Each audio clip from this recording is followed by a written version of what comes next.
Pues nada, buenas tardes a todos. Este tiempo que estamos viviendo de confinamiento ha supuesto para muchos de nosotros un redescubrimiento de las redes sociales. No nos han impedido seguir con nuestro crecimiento espiritual y de todo ello es buen conocedor Monseñor José Ignacio Munilla Aguirre, a quien agradecemos que haya tenido un hueco esta tarde para nosotros. Nació en San Sebastián, de donde es obispo desde el año 2009. Gran comunicador y muy activo en redes sociales, Facebook, Twitter, Instagram. Incluso tiene su propia página web, En ti confío, que es su lema episcopal. Colabora con Radio María con un programa llamado Sexto Continente. Y anteriormente comentó también en Radio María el Catecismo de la Iglesia Católica y también el Yucat. Ha escrito numerosos libros, muy presente en la prensa escrita también. Es una persona cercana que por medio de la comunicación y de su experiencia de vida en Cristo ayuda a que nos acerquemos más a Dios. Pues nada, sin más, Monseñor, le paso la palabra. Bueno, pues muy bien. Lo primero que felicitaros pues, por el hecho de tener inquietud, ¿no? Inquietud y búsqueda y estar siempre en modo discernimiento, en modo de qué me puede decir el Señor y qué quiere y qué me puede pedir, ¿no? Porque creo que ese es un punto clave y básico para este momento. Habéis pedido una reflexión, yo hago una reflexión, intentaré no alargarme mucho y después, pues si tenéis alguna pregunta, etcétera, pues tenemos un rato de diálogo, ¿no? Que esto es lo bueno de este tipo de formatos. Bueno, lo de cómo encontrar la verdadera felicidad, Bueno, supongo que igual también esta pregunta puede venir del título, puede estar un poco inspirada en el título de un libro que hace 1 año o 2 años ya, porque en tiempo corre que vuela, pues escribí que tenía el título de Dios te quiere feliz, ese era el título del libro. Bueno, entonces el título suele ser generalmente lo último que se escribe o lo último que uno lo decide, ¿no? Cuando ha escrito un libro. Y bueno, pues claro, el libro hablaba del tema de la santidad y al mismo tiempo hablaba del tema de la felicidad. Y entonces la duda surgió, ¿qué título le ponemos, no? Entonces había muchas cosas, muchas hipótesis, ¿no? Posibilidades encima de la mesa, hasta que finalmente optamos por esa, ¿no? Dios te quiere feliz. ¿Por qué? Porque queríamos un poco demostrar, mostrar con el título que ser feliz y ser santo no son dos cosas distintas, sino que es la misma. Es la misma, dicha desde una perspectiva o desde la otra, pero es que es la misma cosa. Puede existir, ¿no? O sea, puede existir la perspectiva de que una cosa es los anhelos del hombre de felicidad y otra cosa distinta es la petición de Dios que nos pide que seamos santos y que cumplamos sus mandamientos y que busquemos su voluntad. Y precisamente el drama de una vida espiritual mal planteada es el no entender que esas dos cosas son una sola, que no son dos cosas distintas. Y es más, sufrimos mucho, ¿no? Hasta que no descubrimos que las dos cosas, la búsqueda de la felicidad y la llamada a la santidad es lo mismo. Hasta que uno no se da cuenta de eso, pega muchos palos de ciego. Pega muchos palos de ciego. El día que descubre que las dos cosas son la misma, es que se enciende una luz dentro de nosotros que todo lo simplifica, todo lo unifica, todo lo ve más sencillo, no ve pues esa especie de contraposiciones que solemos ver en la vida, ¿no? Que si tiro del mantel de la mesa por un lado, deja descubierto por otro lado el mantel. Si tiro el mantel por el otro lado, dejo el otro lado descubierto. Esa sensación que tenemos muchas veces en la vida queda resuelta cuando uno se da cuenta que la búsqueda de la felicidad es lo mismo que la llamada a la santidad. Pero mientras tanto suele haber muchos falsos conflictos. Repito, falsos conflictos. Por ejemplo, el conflicto entre libertad y obediencia. Vaya lío, vaya lío entre una cosa y la otra, ¿no? Es que, claro, yo busco la libertad y al mismo tiempo se me pide la obediencia, ¿no? Bueno, todos esos supuestos conflictos, que son falsos conflictos que hay dentro de nosotros, quedan absolutamente, ¿no?, disueltos en el momento en que descubrimos que es que Dios ha puesto en nosotros, en nuestro ADN espiritual, vamos a hablar de un ADN espiritual, ¿no? Que es como decir lo que está inscrito en el alma, lo que el alma busca, ¿no? Bueno, pues eso solamente se llena con Dios, ¿no? Podríamos decir que en el corazón del hombre hay un vacío tan grande del tamaño de Dios. ¿Eh? O sea que solamente Dios puede llenar el vacío que hay en el corazón del hombre. Está hecho lo uno para el otro. Esto es como el zapato de la Cenicienta, ¿eh? Que el zapato estaba hecho para este pie. Pues esto es, la búsqueda de la felicidad y la llamada a la santidad, las dos conjugan como el zapato de la Cenicienta, ¿no? Bueno, bien, dicho eso, ¿no? Lo digo un poco respondiendo al título, ¿no? Cómo encontrar la verdadera felicidad, ¿eh? Bueno, se me ha ocurrido, a ver, intentando hacer pues una exposición un poco ordenada, se me ha ocurrido resumir en 10 parámetros, 10 parámetros que miden un poco nuestra madurez, ¿eh? O sea, la madurez personal y la madurez espiritual, que como digo, las dos conjugan y son una sola cosa, porque madurez humana y plenitud espiritual, pues no son posibles la una sin la otra y son una sola cosa. Se me ha ocurrido hacer pues una exposición de 10 parámetros a modo de chequeo, ¿no? Cuando vamos al médico, allí nos hacen un chequeo y nos hacen análisis de sangre y entonces uno dice, a ver, ¿dónde hay un punto rojo? Que aquí hay algo que los análisis no han dado bien, ¿no? Bueno, pues yo voy a hablar como de 10 parámetros, ¿no? Para este chequeo. El primero, voy directamente al grano. El primero creo que es el compromiso con la veracidad. Dirían los jóvenes de nuestro día, con la autenticidad o con la transparencia. Para poder ser feliz, para poder ser santo, hay que tener un compromiso pleno con mi conciencia. Y el compromiso con mi conciencia es el de plenitud, el de totalidad, el de querer la verdad, querer la autenticidad, querer la transparencia y no hacer falsos compromisos, ¿no? El momento en el que un joven que quizás ha sido idealista en una etapa de la vida, luego llega a otro momento y entonces dice, bueno, aquí más vale dejarse de tantos idealismos y vamos a lo práctico, y entonces está perdido. Está perdido cuando alguien pierda ese deseo de autenticidad, ¿eh? Y haga componendas y haga compromisos, está perdido. Entonces, el deseo de verdad, el deseo de autenticidad, Dios lo ha inscrito dentro de nosotros. ¿Cuáles suelen ser las tentaciones contrarias a este deseo inscrito por Dios? Pues hay que ser prácticos, más vale llegar a acuerdos, no sé, que a veces no, pues se suelen disfrazar de este tipo de cosas las componendas. Las componendas, pues mira, pues no hay que ser exagerados, no hay que ser radicales, pues en esta vida... a veces incluso se dice, en el medio está la virtud, y se utiliza ese refrán, ¿sabes?, para justificar la mediocridad, la tibieza, que es el colmo, ¿no? Ya se invoca a Santo Tomás y se dice, no, es que en el medio está la virtud, que casi que es renunciar a la santidad, que yo creo que si Santo Tomás hoy ese que le invocamos para la tibieza, se levantaba de la tumba, ¿no? Bueno, pues... Esta es la primera consideración, nuestro compromiso ineludible con la verdad. Queremos la verdad. Quiero la autenticidad, quiero la transparencia, ¿no? En todo, en la vida, en todo, ¿no? La verdad nos hará libres.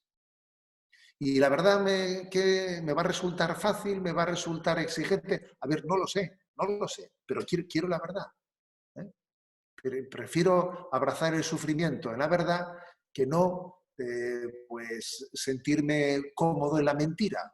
Prefiero la verdad por encima de todo. Este es el primer compromiso. Sin él, para mí, la felicidad es imposible. Y ojo, que es muy frecuente hoy en día pues, buscar una felicidad que huye de la verdad. Y una felicidad que huye de la verdad es una broma, una broma. Segundo lugar, el segundo parámetro clave, ¿no? Clave para poder ser feliz es la experiencia de comunión. La experiencia de comunión que vivimos en el seno de la familia, que vivimos en la vida comunitaria, por ejemplo, en la vida consagrada, que vivimos en la amistad cristiana, que vivimos en el seno de la Iglesia, la experiencia de comunión. La experiencia de comunión es clave. O sea, Dios no quiere que llevemos, o sea, Dios no nos ha dado un proyecto de felicidad aislado. El proyecto de felicidad es compartido. O sea, solamente cuando alguien, ¿no? O sea, se percata de que uno es feliz haciendo felices a los demás. Entonces es posible la felicidad, ¿sabes? O sea, no existe una felicidad como un proyecto que no, que eso es imposible. Es contradictorio absolutamente. Solamente se puede ser feliz haciendo felices a los demás. Yo he tenido la suerte, ¿no? Pues de vivir los últimos 10 años con nuestra madre, que falleció hace 4 o 5 meses, y bueno, pues cuando la has perdido, todavía le das más vueltas, ¿no? A lo que ha sido tu madre, al ejemplo que has visto en ella. Entonces, yo ¿cómo definiría pues a una persona como lo ha sido nuestra madre, ¿no? Pues alguien perfectamente olvidado de sí mismo. O sea, que es una definición que se las trae. Alguien perfectamente olvidado de sí mismo, cuya felicidad es hacer felices a los demás. Eso es la bomba. Eso es la bomba, ¿no? Pero, claro, eso supone que el segundo parámetro es el parámetro de que, bueno, pues de que la felicidad se vive en la comunión dentro de la vocación que Dios te haya puesto, en la vida familiar. He puesto también el ejemplo de la vida comunitaria, la amistad cristiana, nuestra vocación a la vida pública, que también tenemos una vocación a la vida pública. Alguno, pues por ser feliz, dice, yo prefiero no meterme en líos para ser feliz. Mal asunto. Yo no me meto en líos y... No, a ver, que no, te estás equivocando. Ser feliz y tener muchos líos es compatible. Es más, solamente se puede ser feliz teniendo líos. Si no, es que no se puede. Bien, ese aspecto es clave, ¿no? La felicidad es un don de Dios compartido con los demás. Tercer punto, ¿no? El punto ligado al anterior, pero un poco más específico. El tema del acompañamiento. O sea, necesitamos acompañarnos mutuamente, necesitamos un acompañamiento espiritual, una dirección espiritual. Nos tenemos que ayudar a discernir. Hoy en día es importantísimo, hay una gran necesidad, yo lo observo en Radio María especialmente, ¿no? Cuántas personas piden acompañamiento espiritual, y la verdad es que creo que no sé, de la Iglesia, y lo digo especialmente por los sacerdotes allí que he visto, que también están siguiendo pues esta sesión, es que deberíamos de darle prioridad absoluta, ¿no? A este ministerio en la vida de la Iglesia. Sacerdotes especialmente, pero no exclusivamente, obviamente, ¿no? También existe ese ministerio en otros niveles, de catequistas, etcétera, ¿no? A ver, es que tenemos que ser acompañados y acompañantes, las dos cosas. Todo cristiano tiene que ser acompañado y acompañante. Porque, de hecho, dice, no, corregir al que yerra, las obras de misericordia, dar buen consejo al que lo necesita. Y eso es para todos, las obras de misericordia son para todos, ¿no? Luego, ojo, todos estamos llamados también a ser activos y no solo pasivos en el acompañamiento espiritual, en el discernimiento espiritual. Necesitamos ser acompañados y ojo aquel que pretenda ser acompañante de los demás y ser acompañado. Es una contradicción. Una de las frases del pontificado del Papa Francisco que más potentes me han parecido, y curiosamente he visto que ha tenido poco a poco eco, ¿no? Decía él en una ocasión, en un diálogo que tenía, ¿no? Decía, ¿qué es la fidelidad? Y respondía él, la fidelidad es la debilidad bien acompañada. Y me pareció muy luminosa esa expresión. ¿La fidelidad qué es? Ser Superman, yo lo puedo todo, estoy seguro de mí mismo. A ver, no. El que se crea seguro, tenga cuidado que no caiga. ¿Sabes? La fidelidad, decía él, es la debilidad bien acompañada. La clave está en dejarnos acompañar. La clave está en que uno tenga en su vida el espacio que tiene que tener para poner las cosas encima de la mesa, para hacer luz en su vida, diciendo, a ver, yo voy a dejar que otros me ayuden a ver las cosas. Dios no ha querido que seamos autosuficientes. No lo ha querido. Y yo muchas veces, que te ha tocado en la vida, ¿no? Por el ministerio que Dios te ha encomendado, pues ser consejero de mucha gente, me doy cuenta que Dios te da más luz para aconsejar a los demás que para aconsejarte a ti mismo, porque es que no quiere que tengas luz para ser autosuficiente, no quiere que la tengas, no te da ese don, quiere que seas acompañado, ¿no? Para contigo mismo. Bueno, creo que este es un punto clave. La importancia del acompañamiento, pues porque nos ayuda a discernir. Y fijaros que el refranero español, que es muy curioso, el refranero español es muy bello, tiene expresiones de inspiración cristiana y lo contrario también. Hay que discernir también dentro del refranero, pero está el famoso refrán que dice que 4 ojos ven más que 2. Pues claro que sí. Pero para eso tienes que permitir que alguien acompañe también la lectura, ¿no? De tu vida. Bueno.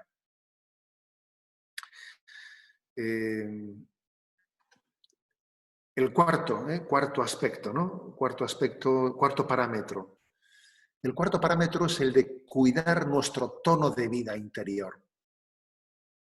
Uno tiene un tono de vida que con mucha frecuencia dice, es que este es mi carácter, ¿qué se le va a hacer? A veces recurrimos a la excusa del carácter. Bueno, pues hasta el carácter es como si fuese, vamos a decir, ¿no? Pues como si fuese pues las eras, es que viene la glaciación. Oye, pues si viene un cambio climático, pues esto no está en mi mano, ¿no? Claro, si viene No, un momento. A veces invocamos el carácter como algo que está absolutamente por encima de mí el poderlo conducir, ¿no? Y eso es un error, es un error. Cada uno es dueño de su tono de vida, es dueño. Y claro que habrá personas que tengan pues, una tendencia depresiva, otras que tengan una tendencia un poco a ser angustiosas. Están, por ejemplo, las que se llaman las mariangustias, etcétera, etcétera, ¿no? Cada uno tiene parte de su... bueno, tiene sus limitaciones, pero aunque tenga sus limitaciones, ojo, Dios le ha dado también el don de gobernar en medio de esa situación, de gobernar sus límites y sus dones, ¿no? Y sus potencialidades.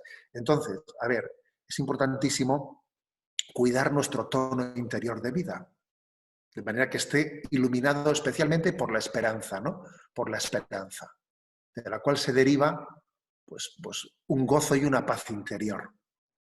Una paz interior que nos da... Bueno, pues yo no digo que todos los cristianos tengan que tener el mismo carácter, porque no, pues porque los hay pues que tienen una facilidad para ser joviales y ser chistosos y ser no sé qué, y los hay que no. Pero eso no quita para que ese tono interior iluminado especialmente por la esperanza, por la paz y la alegría, ¿no? que da saber que el Señor camina junto a nosotros y que no estamos solos, eso es clave. Eso es clave dentro de ese proyecto de felicidad del que estamos hablando, ¿no? Es que el Señor quiere que seamos felices aquí, ahora, de esa manera, ¿no? Y ojo, otra cosa que los oyentes de Radio María, yo creo que me la han escuchado hasta la saciedad. La mortificación que más agrada a Dios en nuestra vida es la mortificación de nuestros estados de ánimo. A ver, eso es clave y es importante. Es la mortificación más real, más auténtica, la que más agrada al corazón de Dios. ¿Dios qué quiere? Pues que tú mortifiques unos estados de ánimo que a veces, ¿no? Pues están en plan amargado, en plan pesimista, que te pones a decir, a ver, pero tengo yo alguna razón, tengo razones verdaderas para estar así de amargado y de triste. Pues no, pues lo que tengo que hacer es exorcizar, porque es cierto que es un cierto exorcismo, ¿no? El que hay que ejercer sobre unos estados de ánimo que en el fondo son un campo, un terreno muy propicio para que seamos tentados por el maligno. Que de hecho, en la tradición católica se dice que tres son los enemigos del alma, ¿no? Mundo, demonio y carne. Y el maligno, que generalmente ataca, ¿no? Se ataca a través de la carne o a través del mundo, pero las tentaciones directas, las del maligno, las que no vienen a través de la carne o a través del mundo, suelen ser generalmente las que atacan nuestros estados de ánimo. Y nos intentan hacer ver todo negro, todo oscuro, pesimista, desesperanzado. O sea, ojo con eso, eso hay que desenmascararlo, ¿no? Desenmascararlo con potencia. La mortificación que más agrada al corazón de Cristo es la de nuestros estados de ánimo. Luego, yo creo que esto es un parámetro muy importante, un parámetro clave. Bueno, quinto parámetro. Nuestro celo, el celo por la gloria de Dios, el celo porque el mundo conozca el don de Dios, es muy clave. O sea, es decir, cuando alguien se ha encontrado con el don de Dios, cuando alguien se ha encontrado con la felicidad, que es Dios mismo, ¿no? Que es su llamada a la santidad, uno tiene celo por las almas, tiene celo por los demás, tiene celo por las almas que sufren, por tantas personas que están desorientadas, como ovejas sin pastor. Siente lástima, siente misericordia, ¿no? Como Jesús, viendo aquella muchedumbre que dice, sintió lástima de ellos, porque estaban como ovejas sin pastor. Yo creo que esto también es un buen test, ¿sabes? A mí me duele, ¿no? Me duele el que haya tanta gente que no conozca a Jesucristo, que no sea feliz. Que, por ejemplo, ahora, ¿no? Pues he dado antes el dato ese de que en una pandemia como esta, o en un confinamiento como este, mejor dicho, ¿no? Pues haya personas que se deterioren en su vida familiar, en su vida matrimonial, o personas que fallezcan sin que estén bien preparadas, ¿no? en su encuentro con Dios. O sea, el celo por la salvación de las almas. Además pasa una cosa, que cuando no tenemos celo, ese vacío, esa carencia de celo, suele llenarse inmediatamente por otras cosas. Pues se llena por vanidades, por curiosidades, por celos unos de otros. A veces sustituimos el celo por los celos entre nosotros, las envidias, porque cuando uno no está a lo que tiene que estar, pues está a lo que no debe de estar, porque esto suele ser así. No estamos, o sea, nuestro corazón no está en un territorio neutro, no, en un territorio neutro no se puede estar. O tu corazón arde por el celo de Dios, o enseguida, ¿sabes? Enseguida comenzamos a mirar a la derecha, mirar a la izquierda, enseguida padecemos de tortícolis espiritual en el sentido de que nos estamos fijando en uno en otro. A ver, si tú no te fijas en Dios, te estás distrayendo con todos los demás, ¿no? El que en nuestro corazón anide el celo supone que te orienta, tu vida está bien orientada. Saber que no hay cosa más grande en esta vida que poder ser instrumento de Dios para acercar a alguien a Él. A ver, el apostolado, ayudar a alguien a que sea feliz o que sea santo, que es lo mismo, es la obra más grande que podemos hacer en esta vida. El día que te presentes delante de Dios, mira, la verdad es que ese será tu mayor, esas serán tus estrellas, ¿no? El haber podido ser instrumento de Dios para que un alma se acerque a Él. Y eso, este gran bien que haces a los demás, es un gran bien que te haces a ti. Y no me refiero únicamente que por aquello que dice la Sagrada Escritura, el que salva a un alma, salva la suya propia, ¿no? Sino que es que, claro, por lo que dice el refrán, cuando el diablo no tiene nada que hacer, con el rabo mata mosca, ¿sabes? Pues esto pasa así. Cuando no tienes celo por la gloria de Dios, estás a merced de cualquier tontería. Hay otro dicho de San Juan de Ávila, nuestro patrono,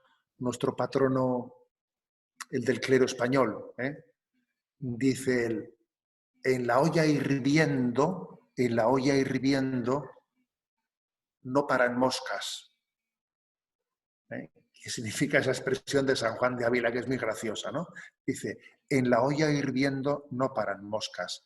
como diciendo, a ver, si tu corazón arde en el celo de Dios, ahí muchas moscas, muchas tentaciones no van a poder contigo, porque estás lleno del celo de la gloria de Dios y, claro, ahora, sin embargo, cuando no tenemos celo, todos son problemas, todos son moscas.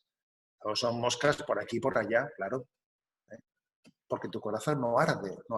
Bueno. Sexto parámetro. El sexto parámetro yo me atrevería a decir que es el de la formación intelectual, o sea, el de la formación permanente. El de la formación permanente, pues porque sí, porque tenemos que ser capaces de dar razón de nuestra fe, como dice San Pedro, ¿no? Estar dispuestos a dar razón de vuestra fe.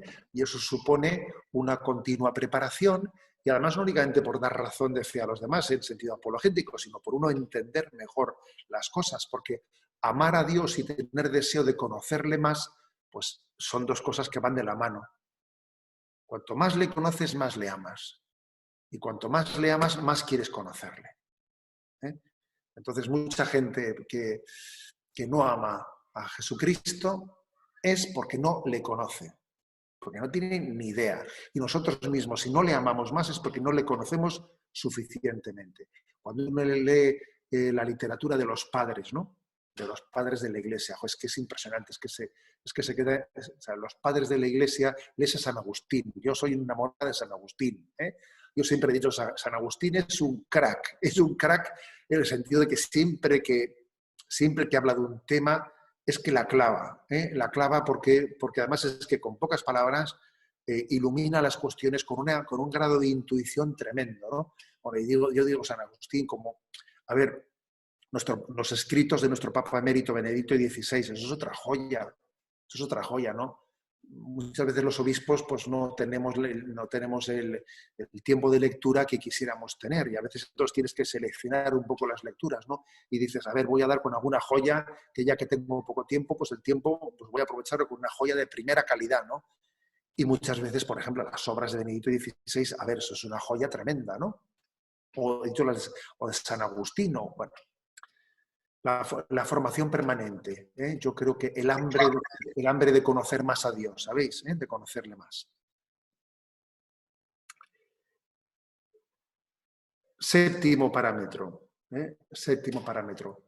Creo que es muy importante para poder ser feliz y en este proyecto de felicidad, santidad, es muy importante el cultivo de la fortaleza interior. Hoy en día se puso en moda lo de la resiliencia, ¿no? A ver, yo creo que es muy importante la capacidad de sacrificio, de negación, de mortificación, para que nos permita la fortaleza interior. Nuestra cultura se caracteriza porque somos muy blanditos en el sentido de que somos muy flojos.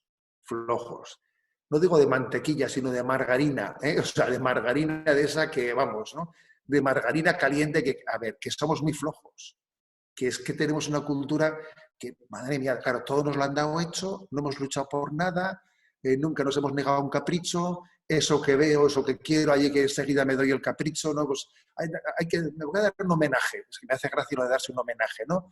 La gente va a pasar por un escaparate lleno de pasteles, me voy a dar un homenaje. Veo en el escaparate un vestidito que me gusta, me voy a dar un homenaje. Todos es darnos homenajes, ¿sabes? Entonces, a base de darnos homenajes todo el día, a ver, tenemos una fragilidad interior tremenda, ¿no? Estamos a merced de nuestro capricho. Y eso tiene consecuencias para la vida espiritual muy serias, muy serias. ¿Eh?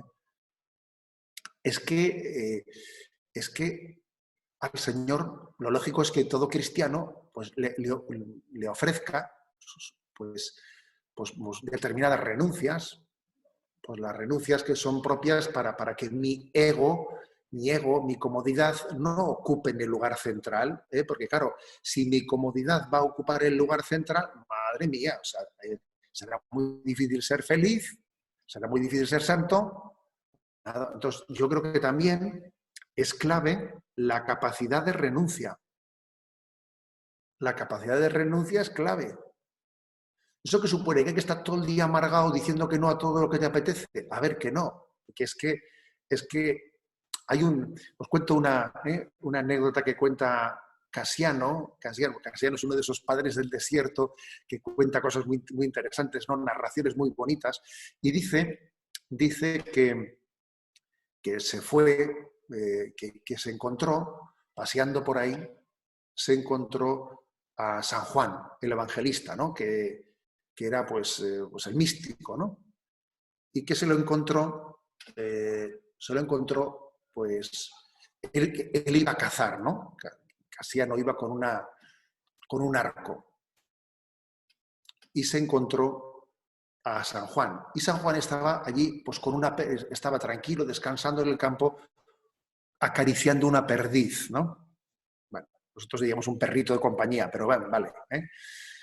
Entonces le dicen, ¿eres tú, Juan, el evangelista, el que reclinó su cabeza en el costado del Señor? Y dice, sí. Dice, hombre, no esperaba encontrarte aquí debajo de un árbol acariciando una perdiz, ¿no?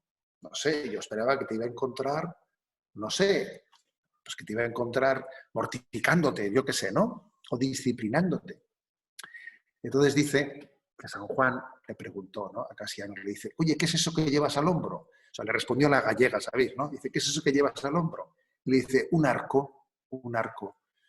Y le dice, oye, ¿y por qué? Pues que voy a cazar. Y le dice, ¿y por qué no lo llevas tenso, ¿no? Enervado, ¿no? Para cazar. Le dice, hombre, si lo llevase continuamente enervado, pues entonces, al final, en el momento en que apareciese la presa, el arco habría perdido fuerza y tensión por llevarlo de continuo enervado y luego no saldría la flecha con la debida fuerza, ¿no? Y le dice, pues por eso yo ahora estoy aquí descansando con la pérdida. Le digo, no, bueno, esa es una anécdota que se cuenta así un poco de consejos de vida espiritual, que lo que da a entender es que en la vida hay que saber disfrutar y hay que saber renunciar. Pero es que muchas veces para poder disfrutar hay que haber renunciado. Si uno no tiene capacidad de renuncia, pues luego no disfruta. Si uno todos los días se toma 2 o 3 cervezas, pues ya te digo yo que para él tomarse una cerveza tiene poco disfrute. Pero sin embargo, si él tiene pues una vida más bien austera, y llega un día en que se va a tomar una cerveza, ese día la va a disfrutar mucho más, ¿sabes? Bueno, esto en la vida espiritual esto es importante. O sea, tiene que haber, para que pueda haber capacidad de gozo y de disfrute, tiene que haber capacidad de renuncia. Renuncia a caprichos, renuncia a comodidades, a que mi ego se convierta en el centro del universo, ¿no? Y siempre voy a hacer lo que más me apetece, lo cómodo, lo fácil, máximo placer con el mínimo esfuerzo. A ver, eso es fatal. Esto está muy ligado a nuestro proyecto de santidad, ¿no? Bueno, fijaros, 3 son los consejos de la vida espiritual, ¿no? Los 3 consejos que se dan aquí. Yo estoy descubriendo el Mediterráneo, como os podéis imaginar. A menuda charla, habréis pedido a un obispo que es de una charla para que os recuerde lo que se nos dice todos los años el miércoles de ceniza, que es oración, ayuno y limosna.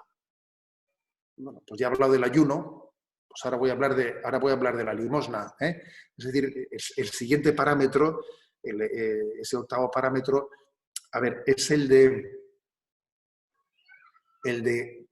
tener la capacidad de tener un corazón misericordioso, un corazón que esté atento a la necesidad de los demás, ¿no? O sea, el corazón misericordioso es la capacidad de conmoverse ante la necesidad de los demás. Es muy importante, además suele ser muy, muy importante que se ligue esa capacidad de sacrificio a esto otro, ¿no? A la capacidad de limosna. La capacidad de ayuno y la capacidad de limosna están ligadas, porque si uno se ejercitase en el sacrificio, en la renuncia de sí mismo, solamente por vencerse, pues mira, eso sería un fakir, que se pone en una cama de clavos sencillamente por tener un autodominio de sí mismo, que no es eso, ¿no? La capacidad de renuncia está ligada a la capacidad de donación. Y además, fijaros una cosa, no únicamente en la caridad, sino también en la sensibilidad social, porque es propio de la doctrina social de la Iglesia que alguien tenga una atención a cómo acontece el reino de Dios en este mundo. sea, tener capacidad para denunciar las injusticias sociales, para detectarlas, para ver también cómo existe a veces pues, una economía, unas estructuras o unas leyes que son contrarias, ¿no? Pues a la ley natural. Pues ahora mismo pues, está en trámite en el Parlamento español esa ley de eutanasia. O sea, es decir, esa caridad y esa vocación social es un parámetro muy importante, ¿no? A uno le duele el mundo, le duelen los demás, le duele el bien común, tiene vocación al bien común. Esa vocación al bien común pues es muy importante, ¿no? En la vida espiritual. Alguien que tiene esa dimensión. Bueno, y el siguiente parámetro, ¿no? El noveno. El siguiente parámetro, pues si he dicho que hay una tríada, ¿no? Que es la tríada que es ayuno, limosna, es la de oración, vida interior, vida de fe, que es pues, también algo clave. O sea, estamos llamados no solo a creer en la existencia de un Dios, sino a dejarnos encontrar por Él. Que a veces tenemos una fe demasiado conceptual, demasiado abstracta.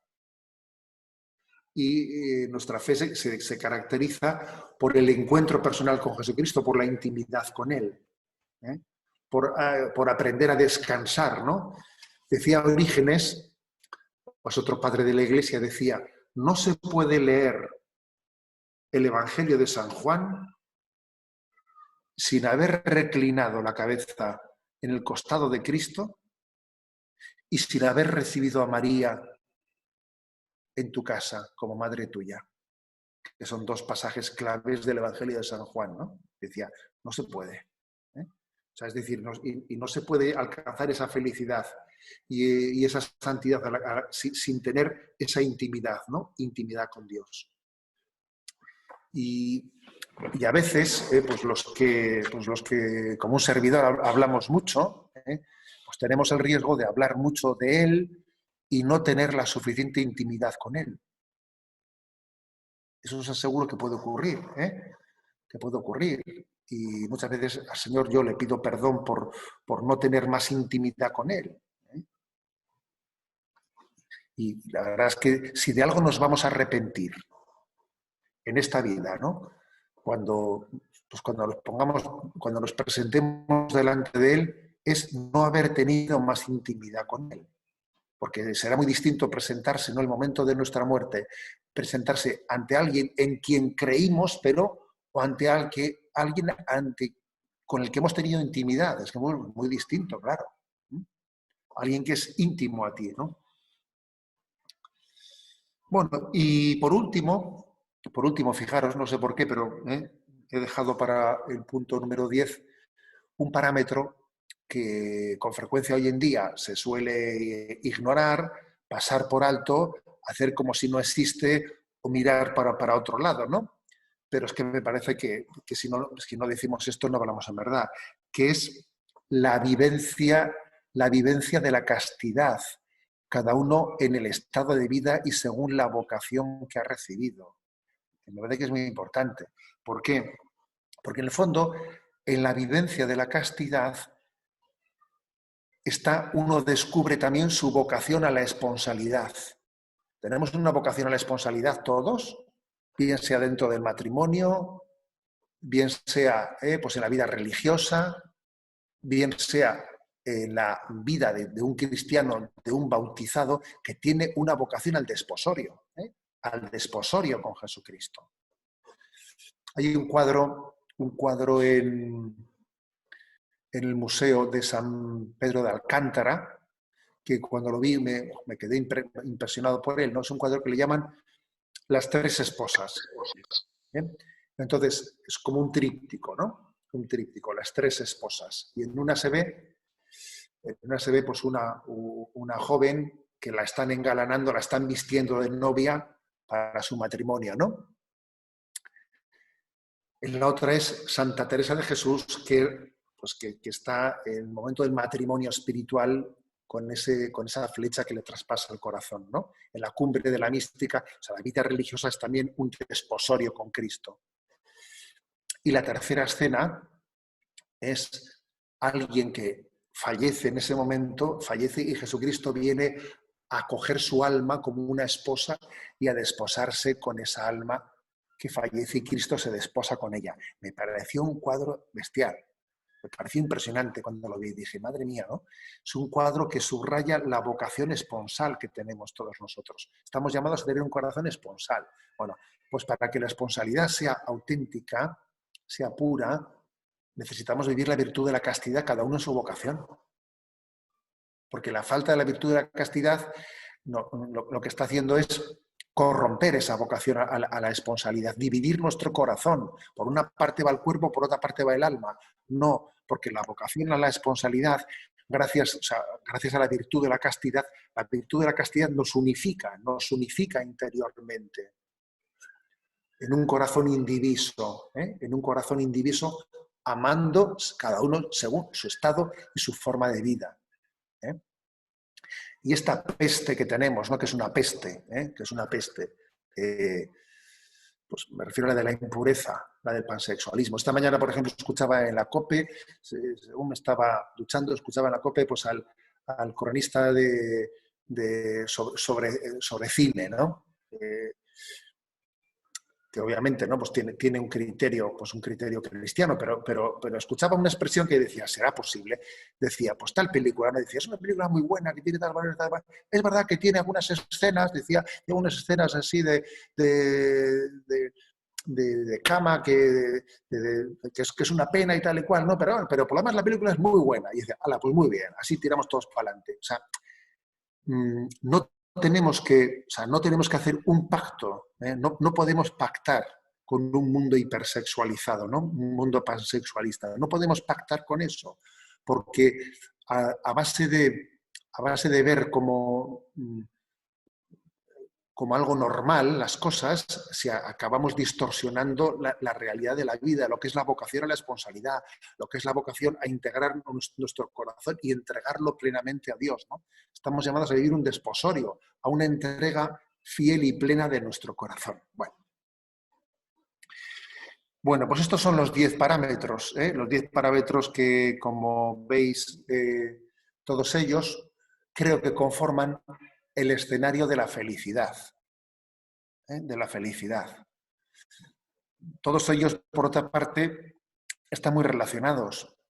Todos ellos crecen conjuntamente, ¿sabes? O sea, no es verdad que, a ver, estoy en el 1, no, estoy en el 3, estoy en el 4, no. A ver, todas estas cosas, como os podéis imaginar, están entrelazadas y es imposible crecer aisladamente en estos parámetros, sino que todos ellos se potencian y se conjugan, ¿no?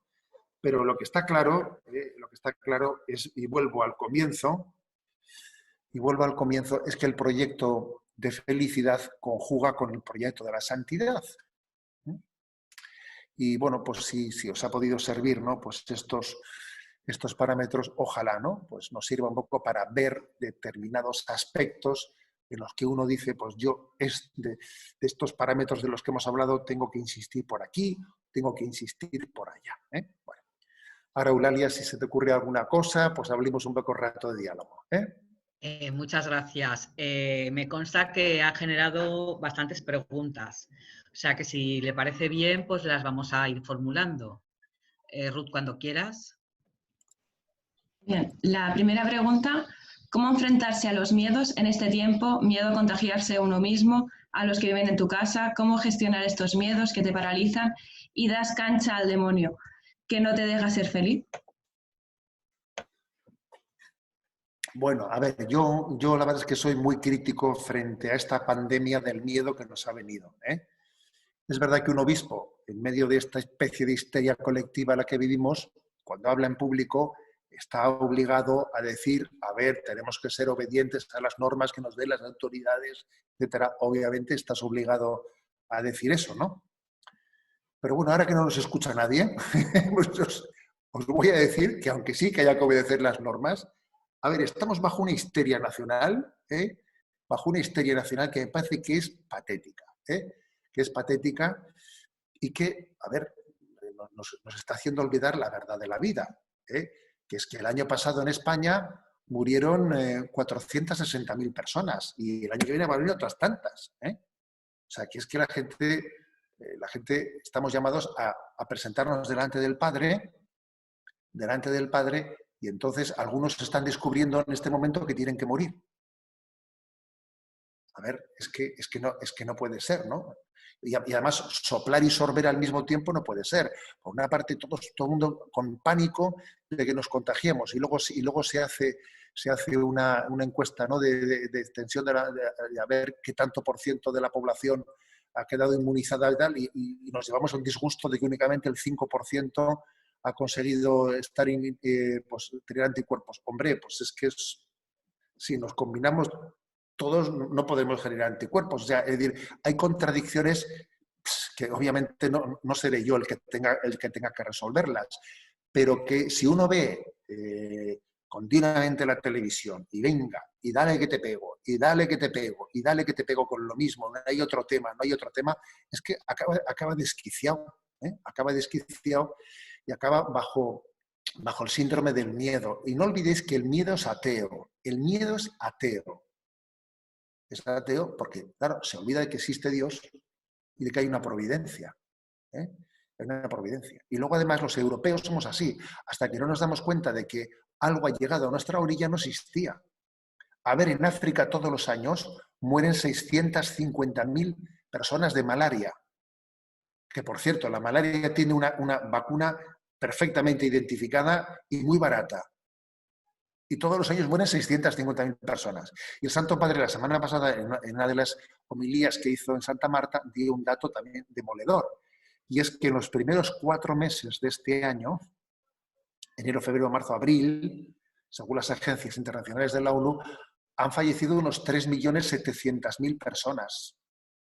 Por hambre en el mundo, que es que morir de hambre o morir de coronavirus no tiene nada que ver. No tiene nada que ver, ¿no? Entonces, a ver, es que, de verdad, yo pienso que vivimos en Europa, en Occidente, ¿no? O sea, vivimos de espaldas a la realidad y las cosas empiezan a existir cuando a nosotros nos afectan de alguna manera, ¿no? Yo, de verdad, creo que tenemos que reaccionar frente a esta pandemia del miedo, que es la mayor pandemia que por otra parte es una pandemia que a mí me parece que tiene la capacidad de dejarle a la población absolutamente manipulable. Ahora, también voy a decir una cosa, que han ocurrido cosas en esta pandemia que la providencia de Dios creo que las pone al servicio de la cultura de la vida. Por ejemplo, la gran lucha por la vida de los ancianos, de entender que los ancianos que tienen pleno... O sea, porque es verdad que la gran mayoría de los que están muriendo son personas de edad avanzada, ¿no? Y entendemos que hay que luchar por sus vidas, ¿no? Bueno, pues recuerdo que acabamos de dejar paralizado en el Parlamento la tramitación de la ley de la eutanasia. A ver si ahora, cuando termine esto, lo primero que vamos a hacer al regreso a la normalidad es aprobar la ley de la eutanasia. O sea, después de esto, después de que la gente sale de la le quitan el respirador y todo el mundo aplaude porque hemos salvado una vida, ahora vamos a aprobar la ley de la eutanasia. Es que, a ver, sería una contradicción absoluta. O sea, también creo que han acontecido cosas que en la providencia de Dios tenemos que ver que ha estado presente y actuando, ¿no? Bueno, entonces, con estos 2 ejemplos que he puesto, quiero decir que, como todo en esta vida, es ambivalente. Dios está presente en esta crisis, pero también el maligno, obviamente, quiere meter la zarpa, a través del miedo especialmente. La siguiente pregunta. ¿Cómo puedo saber cuál es el camino de la santidad correcto para mí? Bueno, la verdad es que si tuviese que, casi eso daría para otra charla, un poco usted lo ha dicho, pero yo diría por partes. Primero, hay una parte muy común a todos. De hecho, la charla que yo he dado es común a todos. Yo en ningún momento he dicho, cuidado, ahora para las dominicas de Murcia, ahora para los que estéis casados, ahora para los que seáis solteros. En ningún momento he dicho eso. O sea, como os habéis visto, yo he hablado para todos, ¿no? Con lo cual, la mayor parte del camino del Consejo de Santidad es absolutamente común a todos nosotros. Los mandamientos de la ley de Dios, los consejos evangélicos, ¿no? Ahora, luego están también, digamos, dentro del camino de la santidad están los consejos según el estado de vida de cada uno, según el estado de vida. Y es verdad que en ese aspecto habrá matices, ¿eh? Habrá matices importantes, pues porque la vida del obispo tiene sus peculiaridades, la vida matrimonial tiene sus peculiaridades, pero os voy a decir una cosa, yo, así como en un tiempo yo recuerdo que te pedían unos ejercicios espirituales y era completamente distinto dar una tanda de ejercicios espirituales a unas monjas de clausura que a unos jóvenes, no sé qué, universitarios. Con el paso del tiempo, a mí por lo menos me parece que las cosas cada vez se van simplificando más. Y yo creo que soy perfectamente capaz de dar la misma charla a las religiosas contemplativas que a esos jóvenes universitarios, porque es que creo que según la secularización va avanzando, al final nos unimos en lo esencial, Cuando vamos a lo esencial, ¿sabes? A los consejos evangélicos no hay tanta diferencia según los estados de vida.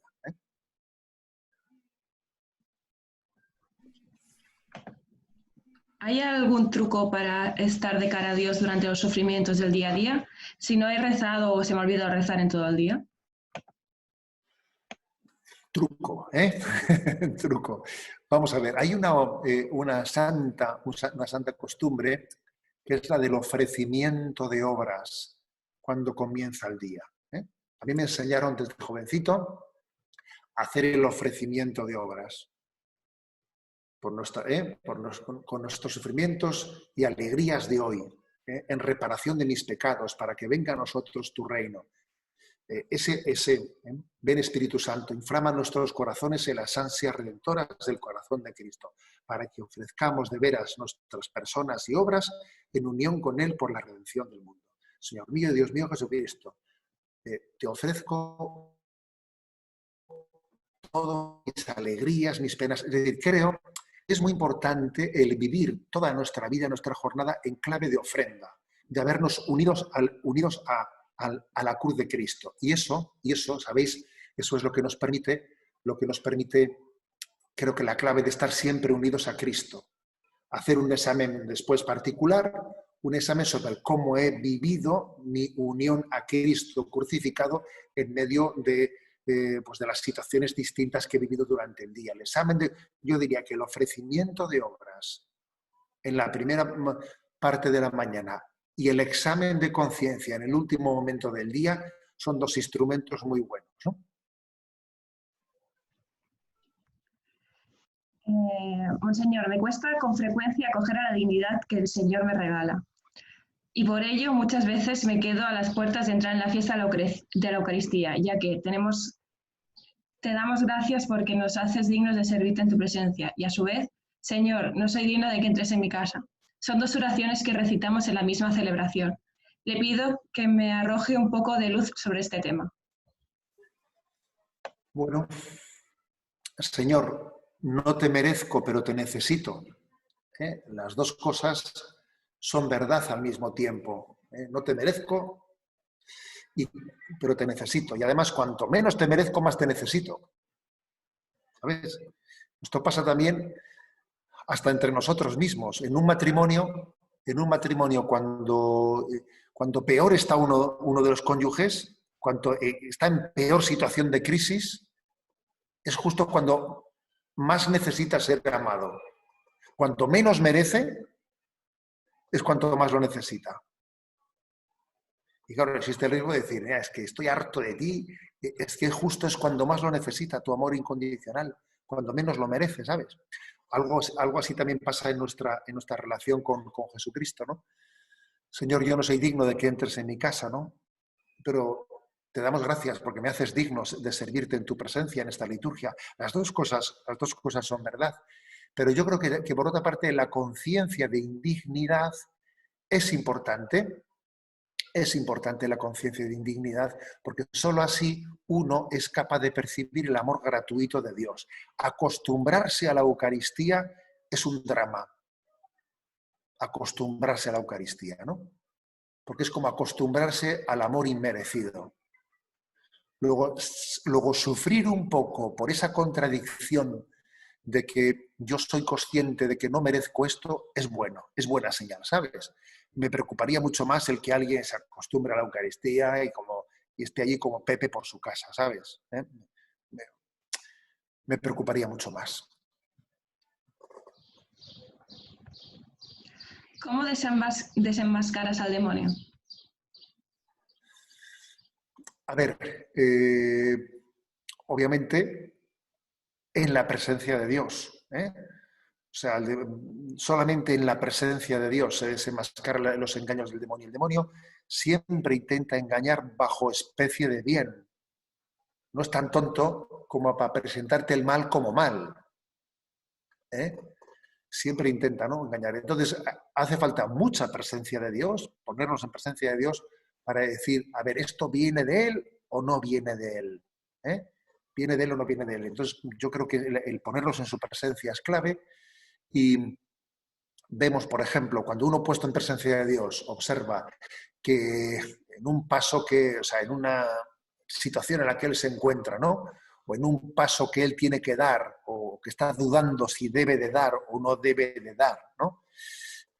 Pues se mezcla, por ejemplo, la vanidad, o se mezcla el orgullo, cuidado, porque no está suficientemente purificado para que eso sea de Dios.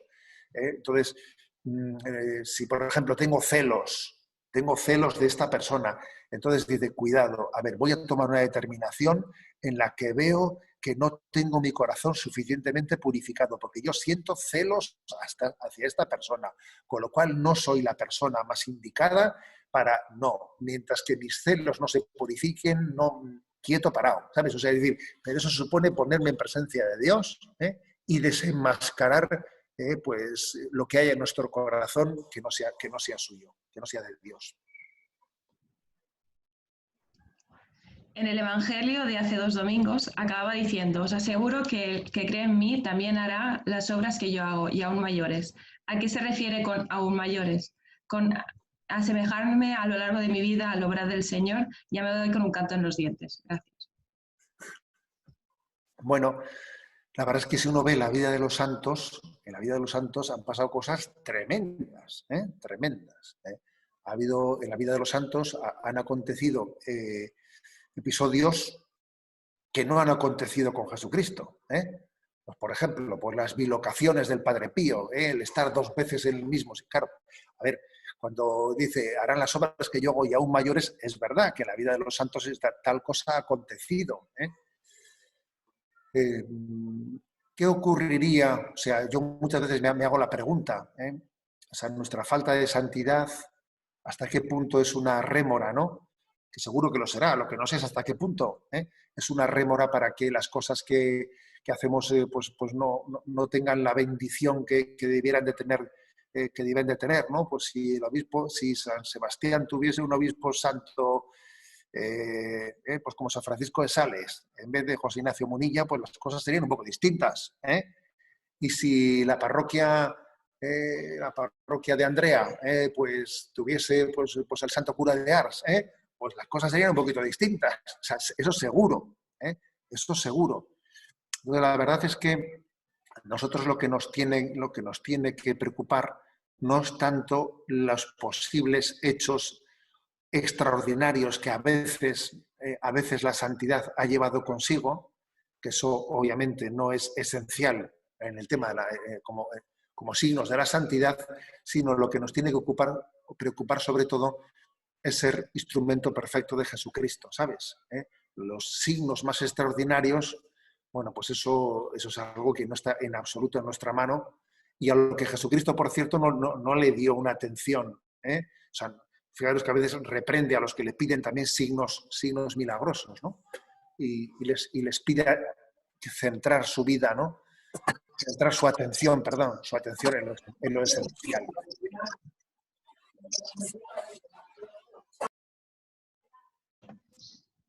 La siguiente, ¿cómo se pueden dominar o mortificar a estos estados de ánimo? Verdaderamente dice que el carácter lo podemos dominar, pero este muchas veces nos lo lleva a la infelicidad. Perdón. Obviamente tiene que haber un examen de conciencia serio, un dejarse acompañar, un ponerse pequeñas metas, un también ser muy humilde pidiendo perdón una y mil veces.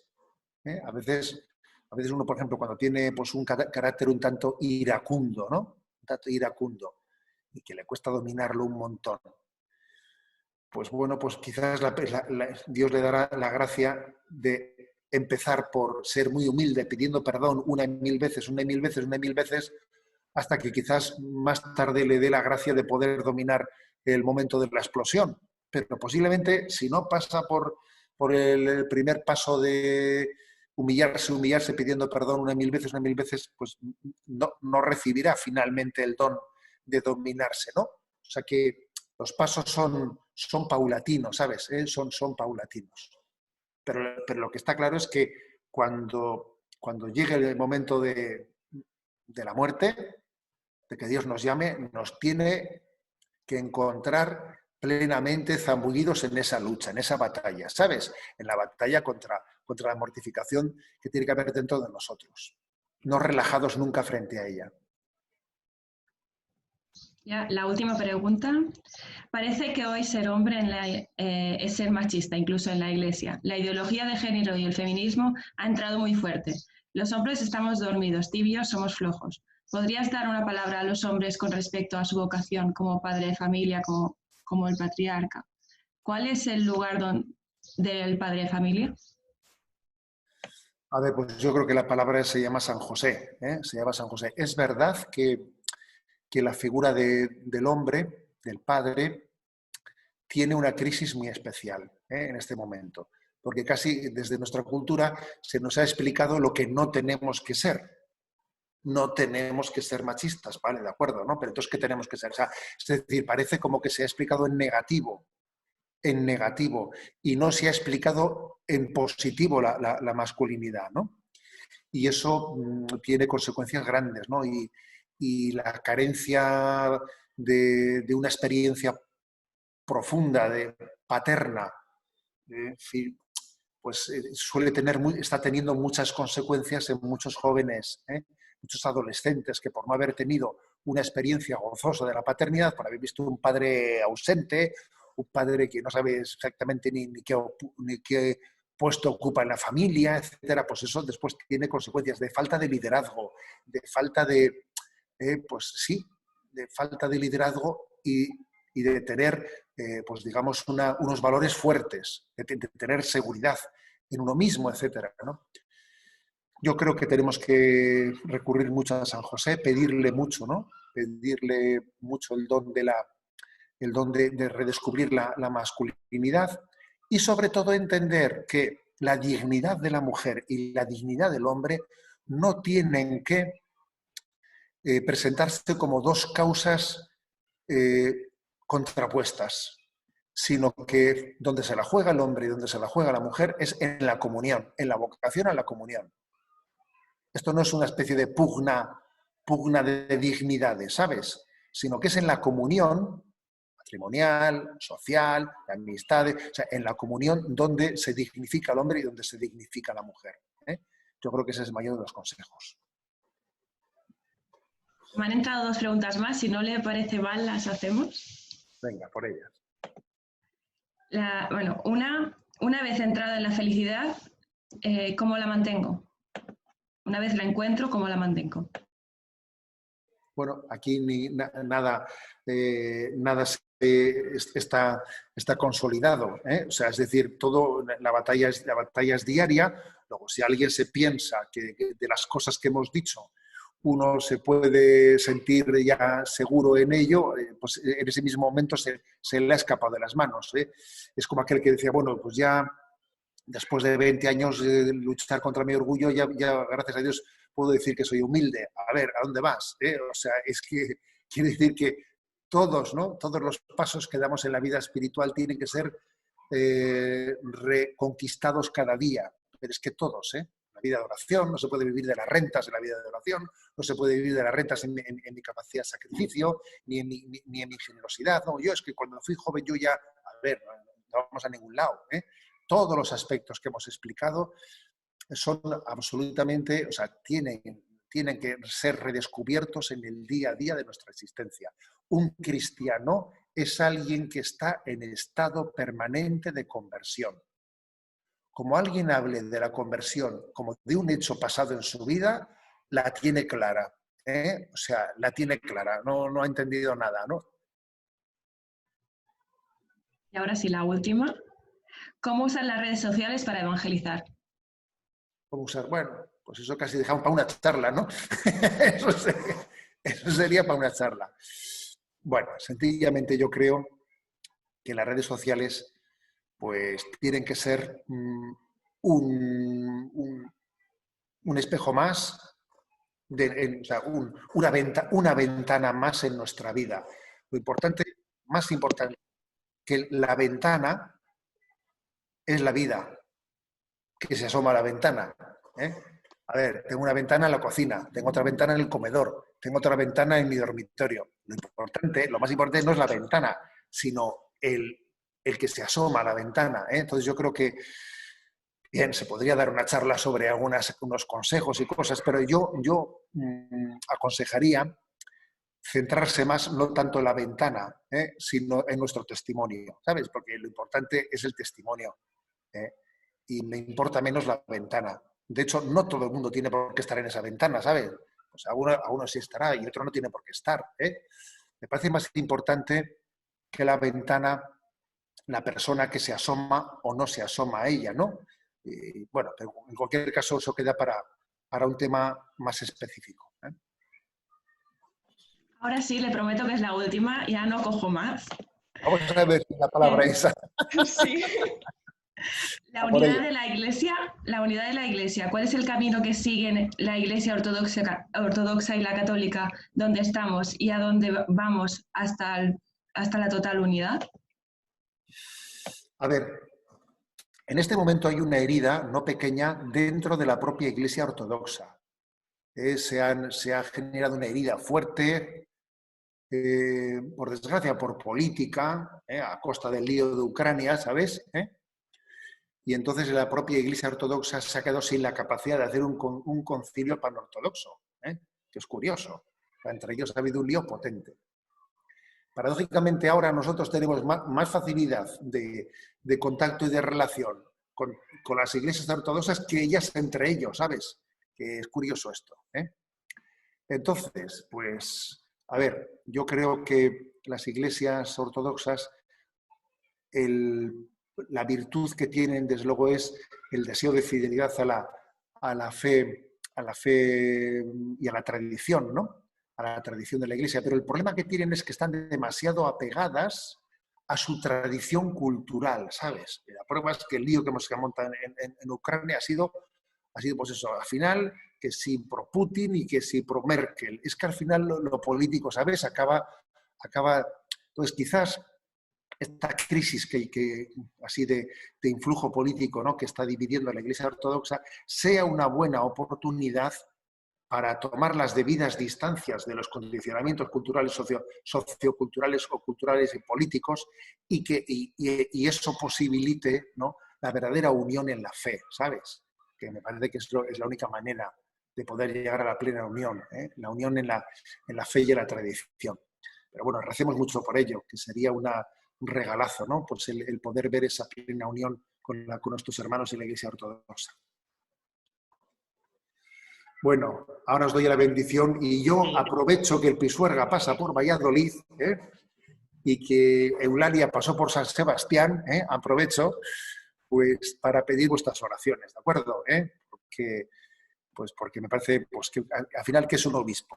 Pues un obispo es un mendigo de la gracia y que es consciente de que lo que se le ha encomendado es demasiado, que pues eso es un reto muy grande, se siente muy pequeño y dice, madre mía, ¿dónde voy yo con todas las responsabilidades?